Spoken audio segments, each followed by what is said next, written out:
CND Notícias de volta. Eu já estou indo ao vivo para Brasília. Danila Bernardi está chegando com informações atualizadas sobre a aprovação ontem da reforma tributária no Senado. Danila, traz agora o placar oficial dos nossos senadores e toda a repercussão dessa aprovação. Muito boa noite para você.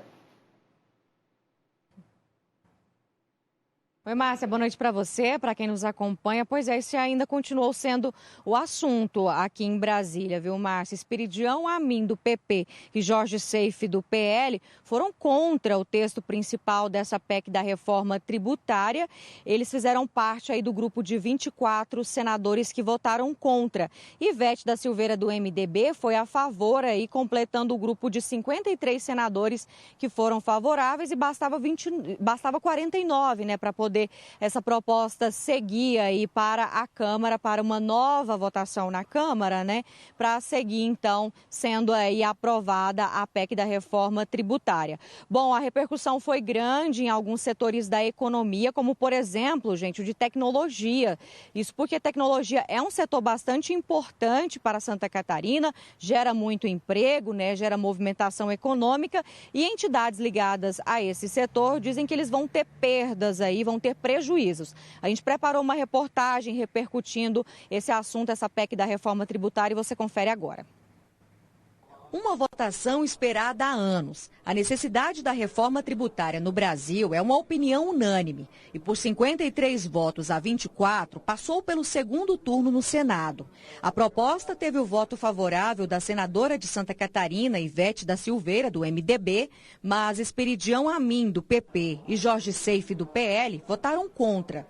O texto ainda volta para nova análise na Câmara dos Deputados. E, sendo aprovado, muita coisa vai mudar para consumidores, empresas e órgãos públicos nos próximos anos. O novo sistema tributário no Brasil tem o objetivo de simplificar, reduzir a quantidade de impostos e dar a possibilidade do consumidor saber quanto está pagando de tributos em cada produto ou serviço.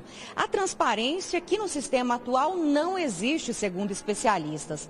Mas o texto aprovado aqui no Senado tem gerado muitas reclamações de vários setores da economia e também de governantes estaduais e municipais. Entidades ligadas à tecnologia, responsável por 6% do PIB em Santa Catarina, criticam.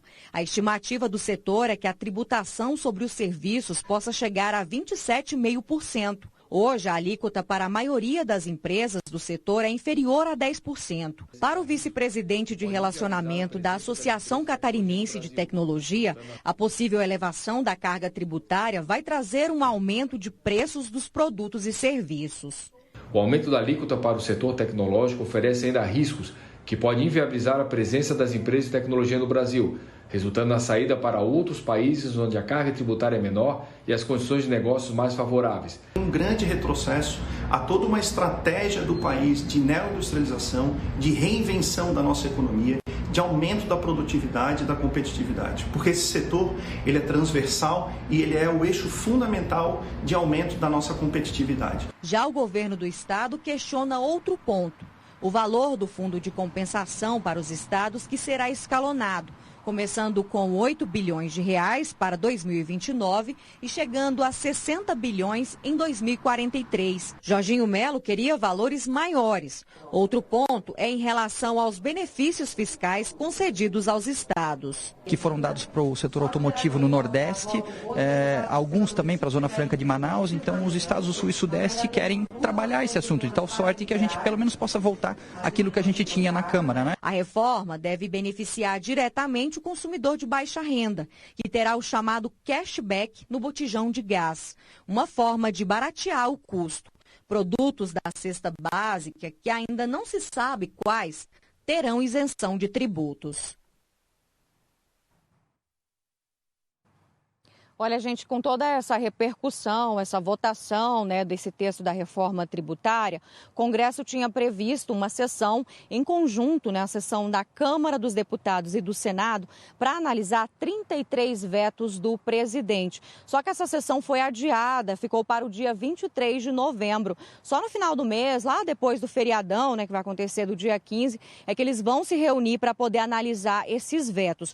Os vetos é quando o presidente, ele ele barra uma parte do texto que foi aprovado aqui no Congresso. Um desses que gera bastante polêmica é com relação ao marco temporal para a demarcação de terras indígenas, porque o presidente Lula, ele vetou a parte principal desse texto que dizia, né, que tem um limite aí até a Constituição, a data da promulgação da Constituição de 88, para se contestar territórios, para ser territórios indígenas. E ele vetou, então, esse texto e agora o Congresso pode derrubar esse veto e aí a lei valer dessa forma original, como surgiu aqui no Congresso, tendo essa data, esse limite para contestar terras indígenas. Tem também outros vetos aí ligados ao arcabouço fiscal, então é uma sessão que sempre gera muita discussão, muita polêmica e muita articulação que já está acontecendo desde agora aí, né, para atender ou não atender aí o que disse o presidente Lula, né, o que definiu ele aí vetando esses artigos específicos desses textos. A gente vai acompanhar, sim,